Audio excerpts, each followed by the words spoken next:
ආයිබෝවන් කට්ටියට අද අපි බලමුද ඩ්‍රෙසීන පැලයක් ගිෆ්ට් එකක් විදියට දෙන විදිහ. මං අද ගිෆ්ට් එකක් විදියට දෙන ගහට ඩ්‍රෙසීන කියලත් කියනවා. ඒ වගේම Song of India කියලත් කියනවා. වැඩිපුරම භාවිතා වෙන Song of India. ඒ වුණාට මං දන්න විදිහට ඩ්‍රෙසීන කියලත් පාවිච්චි කරනවා මේ ගහට. මට යාළුවෙක් ඉන්නවා ධනෝජ් කියලා. ඒ යාළුවගේ GF ෆ්‍රෙෂ් ෆ්ලවර්ස් වලට එච්චර කැමති නැහැ. මොකද ඒවා පර වෙලා යන නිසා. ඉතින් ධනෝජ් මට රික්වෙස්ට් කරා එයාට දෙන්න පුළුවන් හොඳම මල් එක මොකක්ද කියලා. මේක නම් මල් තියෙන ශාකයක් නෙමෙයි, මේක කොළ තියෙන ශාකයක්. ඒ වුණාට ධනෝජ්ගේ GF යුනිවර්සිටි යන කෙනෙක්. එයාට මේක එයාගේ පොත් මේසේ, ඒ කියන්නේ ජනේලෙ ගාවෙන් වුණත් තියාගන්න පුළුවන් ගහක් මේක. ධනෝජ්ගේ GF ජොබ් එකක් කරන ගමන් තමයි යුනිවර්සිටි යන්නේ. ඉතින් එයාට පැල නඩත්තු කරන්න කාලයක් නැති නිසා මම හිතුවා මේ ඩ්‍රෙසීන පැලයක් එයාට ගැලපෙනවා කියලා. ඒකයි මං එයාට ඩ්‍රෙසීන පැලයක්ම තෝරගත්තේ.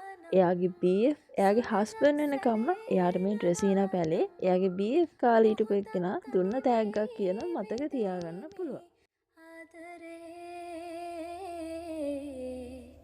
ලංවෙන්නේ මානම් රහසක් කියනවානම් මොහොතක් තනිවේ සොයමි ආදරේ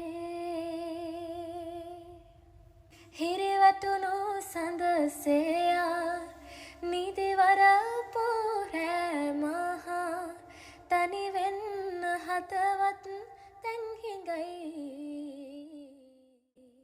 මේ ඩ්‍රෙසීන පැල නැතහොත් Song of India පැලවලට වැඩි වතුර අවශ්‍යතාවයක් නැහැ. ඒ වගේම මෙයාලා හැදෙන්නේ මද සෙවනේ. මල් හදන ගාඩන් කරන අය ගොඩාක් දන්නවා නිල් කැට පොහොර එක. ධනශ්‍රී GFටත් මම මේ පැලේට නිල් කැට පොහොර එක දාලා තමයි යවුවේ.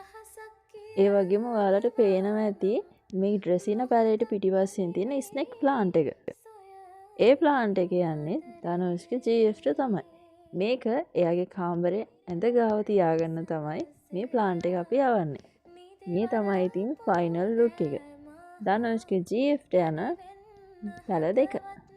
මගේ හොඳම යාළුවට මම මේ පැල දෙක කීයකට වගේ දෙන්න ඇතිද? කමෙන්ට් කරන්නකෝ බලන්න. එහෙනම් ගිහින් එන්නම් බායි.